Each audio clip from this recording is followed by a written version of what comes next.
बच्चों, good morning, good afternoon, good evening. कैसे हैं आप? पढ़ाई कैसे चल रही है बच्चों? समझ में आ रहा है, नहीं आ रहा है? आप इसके कमेंट्स करें फेसबुक के माध्यम से या उस पर व्हाट्सएप के माध्यम से। और बच्चों, आपकी क्लासें दूरदर्शन पे भी चल रही हैं 1 बजे से 2:30 बजे तक, तो आप वहाँ पे भी देखें। ठीक है, कुछ ना कुछ आपको वहाँ ज़रूर सीखने को मिलेगा, ख़ासतौर पर 12th के बच्चे। आपके पास समय बहुत कम है, तो आप वहाँ पे भी सीखें, यहाँ पे भी हम कोशिश करेंगे। ठीक है, और अभी जितना ही आपको वीडियो क्वालिटी मिल पा रही है, ठीक, आपको उतने में ही संतोष रखना पड़ेगा, क्योंकि अगर मेरे केस आया तो आपके लिए ब्लैक बोर्ड के माध्यम से भी वीडियो लेक्चर बनाने की कोशिश करूँगा, ताकि आपको और अच्छा लगेगा ब्लैक बोर्ड पर पढ़ाते हुए, ताकि आपको हर चीज़ बता सकूँ वहाँ पर। तो बच्चों, आज हम लेके आए आपके लिए लेक्चर नंबर 9, जिसका नाम हम थोड़ा सीखेंगे। टॉपिक उठाने पर मेरे दिमाग में आया था कि कोऑर्डिनेशन नंबर, बीसीसी का कोऑर्डिनेट नंबर कितना होता है, उपसय संयोजी संख्या कैसे होती है, अंतः केंद्रित इकाई सेल की उपसय संयोजी संख्या बच्चों किस तरह से होती है। बच्चों, हमारे पास एक सिंपल क्यूबिक यूनिट सेल होता है, ठीक, बीसीसी होता है। बीसीसी में परमाणु कहाँ होते हैं? कॉर्नर पे होते हैं, और एक अंतः केंद्र पे होता है बच्चों। अब हम देखो, जो बीसीसी की स्ट्रक्चर होते हैं, बीसीसी का कोऑर्डिनेट नंबर किस तरह से ढूंढूं, क्योंकि जो हमने पढ़ा था बीसीसी में, हमने 3D पैकिंग पढ़ी थी बच्चों। ठीक है, अब 3D पैकिंग में मैं अब यहाँ पे 2 भागों में इसको बांट देता हूँ। एक हमने पढ़ा था 3D स्क्वायर पैकिंग, और एक हमने पढ़ी थी हेक्सागोनल पैकिंग। स्क्वायर पैकिंग में मतलब चतुष्फलकीय जो पैकिंग होती है, उसमें 2 तरह से हम डिवाइड किया था, ए टाइप पैकिंग और AB टाइप पैकिंग। ठीक है बच्चों, अब जो 2D स्क्वायर पैकिंग होती है, उसमें दोनों क्या होते हैं, 2D। उसमें जो कोऑर्डिनेट नंबर होता है बच्चों, वो 6 होता है। 2D स्क्वायर पैकिंग आपने हेक्सागोनल जिसमें बनाया था, तो 2D मतलब जैसे ये लेयर है वैसे उसके ऊपर दूसरी ए लेयर रखी हुई है, तो उसका कोऑर्डिनेट नंबर 6 होता है। आप बना के दिखाएं इस तरह से, एक लेयर रखी हुई है इस तरह से, इसी की जस्ट ऊपर दूसरी लेयर लगाएं, तो इस तरह से लगाएंगे ना। इसमें बच्चों कोऑर्डिनेट नंबर कितना होता है? 6। आप देखें तो, क्योंकि एक एटम 4 परमाणु से घिरा हुआ है, एक ऊपर एक नीचे, 6 हुआ है, तो सिंपल है आपको, है ना। कोई भी परमाणु है आप और भी बना सकते हो इस तरह से, इसके ऊपर भी रखे होंगे, तो इस तरह से बच्चों। अगर मैं इस परमाणु को देखता हूँ, इसके अगल बगल कितने हैं? 4, एक इसके ऊपर एक इसके नीचे 6, तो उसका कोऑर्डिनेट नंबर कितना होगा? 6। एक बच्चों इसमें होती है AB टाइप। AB टाइप क्या होता था? और बच्चों इसमें हमने क्या करती है, 2D क्या है, 3D है, तो एक x डायरेक्शन हो गया, एक इसको y डायरेक्शन हो गया, एक आपके सामने आ रहा है वो हो गया z एक्सिस, तो इसलिए 3D पैकिंग। एक हमने पढ़ा था AB, तो AB टाइप, जो AB टाइप होती है बच्चों, ये होती है BCC पैकिंग। तो इसमें जो A लेयर होती है वो 2D होती है। 2D आपको पता क्या है, x और y डायरेक्शन में होती है, तो मैंने लगा रखे हैं ये ब्लू वाले हैं जो आपको दिख रहे हैं, ये आपको इसमें दिखाई दे रहे हैं, ये 2D पैकिंग है।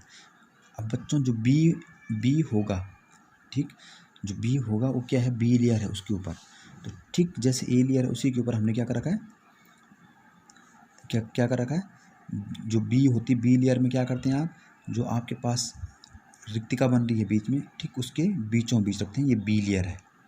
ठीक है, इसके ऊपर। और फिर बच्चों अगर आपको देखो A लेयर लगाने, तो ठीक एक A के जैसे ये लेयर है, तो मैंने एक ठीक उनके ऊपर लगा रखी। तो इस तरह के इसमें देखोगे आप, तो मैंने इसको किनारे भी बना रखा है। देखो BCC में आपको 4 एटम, ठीक है, 4 एटम है, 4 उसके ऊपर है, तो ऊपर से आप देखोगे तो आपको कैसे दिखाई देगा, एक एटम नीचे दिखाई देगा, उसका सर दिखाई देगा नीचे से ऊपर के लिए। तो टोटल देखो कितने हो गए, एक एटम ये है, 4 नीचे 4 ऊपर, तो कितने से घिरा हुआ है? 8 से। इसलिए बच्चों BCC का कोऑर्डिनेट नंबर बहुत पूछा जाता है, उसमें कितना होता है, उससे 8 होता है बच्चों, ये BCC का है। दूसरे हमने पढ़ा था हेक्सागोनल में हम पढ़ा था एक ABB हेक्सागोनल पैकिंग, और एक हमने पढ़ा था ABC टाइप की पैकिंग। जो AB टाइप की पैकिंग होती थी बच्चों, हेक्सागोनल क्लोज पैकिंग, ठीक, उसमें जो A होता था उसमें 2D स्क्वायर पैकिंग होती थी, और B में टेट्राहेड्रल बॉइड को हम कवर करते थे। ठीक, तो ये आपका हेक्सागोनल होता है। हेक्सागोनल में आपको जब रैंक पढ़ा रहा था यूनिवर्सिटी, वहाँ पर बताया था हेक्सागोनल इस तरह से होता है। और हेक्सागोनल में देखो बच्चों कोऑर्डिनेट नंबर 6 होता है। आपको सोचो, मैंने इस परमाणु का कोऑर्डिनेट नंबर निकालना, कितने से घिरा, तो देखो बच्चों 1 2 3 4 5 6 से ये घिरा हुआ है।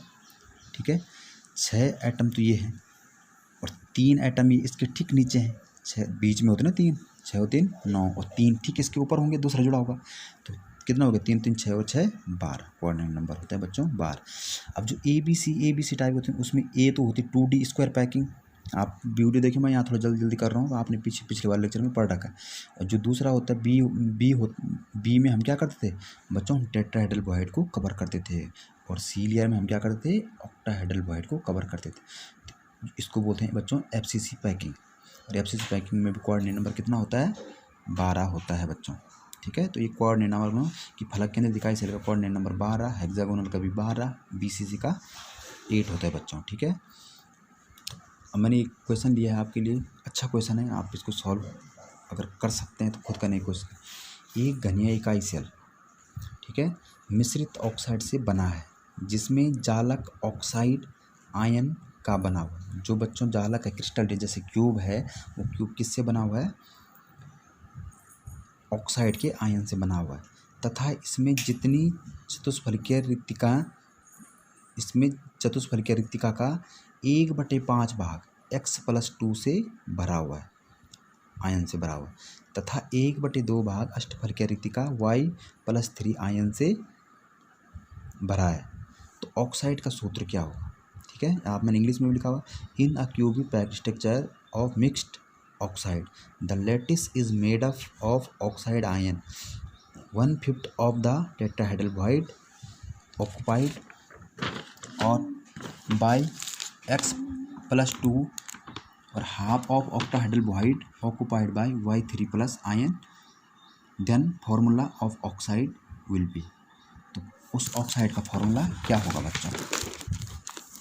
तो बच्चों देखो, हमको ये तो पता है कि जो ऑक्साइड है वो किससे बना हुआ है,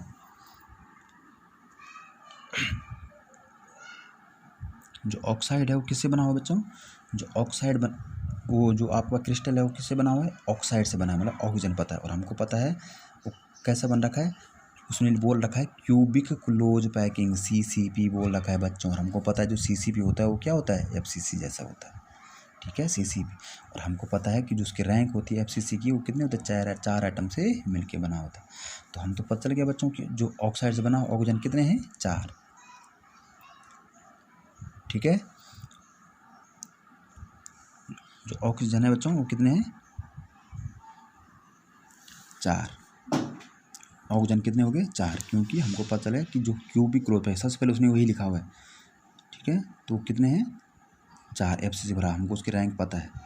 बच्चों उसने बोला है टेट्राहेड्रल वॉइड, तो कितनी होती है, आपको पता है FCC में टेट्राहेड्रल वॉइड कितनी होती है, 4 रहेंगे तो 4 दूनी 8, आपने पीछे फॉर्मूला पढ़ा था। ऑक्टाहेड्रल वॉइड कितनी होती है, 4। तो ये बोल रहा है कि जो X है, ठीक, X+ आइटम वो कितनी 1/5 टेट्राहेड्रल वॉइड कवर करता है। तो हमको पता है कि जो X है टेट्राहेड्रल वॉइड कितनी, 8 का 1/5 भाग, तो मैंने 8/5 लिख दिया। Y+3 आयन क्या करता है, 1/2 ऑक्टाहेड्रल वॉइड को कवर करता है, Y+3। तो ऑक्टाहेड्रल वॉइड कितनी होती है बच्चों, 4 का 1/2। तो इस तरह से हो गया। अब आप इसको सॉल्व कर लो। तो मैंने इसको क्या किया, पूरे को 5 से गुणा कर दिया। क्यों किया, मैंने इसको देख के किया, ठीक है। तो आप इसको गुणा कर दोगे 5 से तो कितना हो जाएगा, X+2 आयन का, आयन से कोई मतलब नहीं है, आप X+2, 8 पंजे कितना हुआ, 40/5, Y+3 कितना हो गया, 5 को 20/2, और O2 कितना हो गया, 20। तो आप इसको सिंप्लीफाई कर लो बच्चों, 5 8 40, 2 दशंकी 20 और 20, और सिंप्लीफाई कर लो, X कितना हो गया, 4, और 4 दूनी 8, 2 पंजे 10, और 10 दूनी 20। तो ये बच्चों इससे ज़्यादा सिंपल हम इसको नहीं कर सकते। तो इसका फॉर्मूला होगा X4Y, अब आयन में लिखा नहीं, X+2 Y+3, Y क्या था, Y-3, Y+3 O10, ठीक है बच्चों। एक मैंने आपको जो न्यूमेरिकल है वो दे रखा है घनीय इकाई सेल का। एक घनीय इकाई सेल जालक एल्युमिनियम से बना हुआ है तथा कोर की लंबाई 450 पिकोमीटर है और सेल का घनत्व 2.7 ग्राम पर cc है। तो बताइए कि यह क्रिस्टल कैसा क्रिस्टल है, FCC है, BCC है, इसका मतलब आपने Z की वैल्यू यहाँ पे निकालनी, ठीक। तो बच्चों हमको पता है रो बराबर क्या होता है, Z into molar mass upon volume into Avogadro number. Density हमको बच्चों दे रखी है 2.4 ग्राम पर cc, हम इसको kg पर मीटर क्यूब में ले आए इसको, ठीक है। तो मैंने इसको बदल दिया 2.7 × 10⁻³ kg पर मीटर क्यूब, ठीक है। आप इसको कन्वर्ट करके देखें तो आप कन्वर्ट कर सकते हो। ग्राम पर सीसी मैंने 11 में बताया था, ग्राम पर सीसी में हम क्या करें, gram centimetre into centimetre centimetre हो जाएगा। तो आप बच्चा बता 1000 ग्राम बराबर क्या होता है 1 kg, ठीक। डिवाइड बाय क्या कर दोगे, इसको 1000 से डिवाइड कर दोगे तो 100 सेंटीमीटर बटे 100, तब क्या आ जाएगा बच्चों 1 मीटर। 100 सेंटीमीटर 100 तो कितना आ जाएगा सेंटीमीटर में, 100 सेंटीमीटर अपॉन 100 सेंटीमीटर। मैंने इसको डिवाइड कर रखा है 11 में, आप इसको पढ़ा है, आप चाहो तो इसको नोट भी कर सकते हो, ठीक है। तो ये आपका आ गया कितना 1000 kg बटे मीटर क्यूब, तो कितना आ जाएगा ये 10⁻³ kg मीटर क्यूब। तो मैंने ये लाया 10⁻³ kg मीटर क्यूब, ठीक है। वॉल्यूम एज लेंथ आपको बच्चों पता है 405 पिकोमीटर, तो वॉल्यूम ए क्यूब होता है, तो मैंने वो लिखा 405 इंटू पिकोमीटर को मैंने मीटर में बदल दिया, क्योंकि बच्चों हमारे यहाँ ऊपर मीटर में आ रहा था। तो 1 पिकोमीटर बराबर कितना हो जाएगा 10⁻−12। कितना होता है पिकोमीटर 10⁻−12। अगर सेंटीमीटर का तो 2 कम कर दे 10⁻−12, तो उसका बच्चों क्यूब हो जाएगा। फॉर्मूले में वैल्यू रख दो, घनत्व दे रखा है 2.7 × 10⁻³। जेड आपने निकालना है इंटू एल्युमिनियम का अणु भार, मोलर मास आपको पता होता है 27, ठीक। इसका वॉल्यूम है 405 × 10⁻−12 का होल क्यूब इंटू 6.02 × 10⁻23। तो बच्चों अगर आप इसको क्यूब को खोल के इसको यहाँ इधर ले जाएं और 27 से डिवाइड कर दें तो जेड की वैल्यू निकल के कितनी आएगी 4, ठीक है बच्चों। तो ये FCC पैकिंग है। थैंक यू बच्चों, ओके बाय बाय, पढ़ाई करते रहें, ओके। न्यूमेरिकल आप अपने आप करने की कोशिश करना 1-2, फिर मैं 1-2 न्यूमेरिकल आपके लिए और लेके आऊँगा। Thank you, okay bye bye.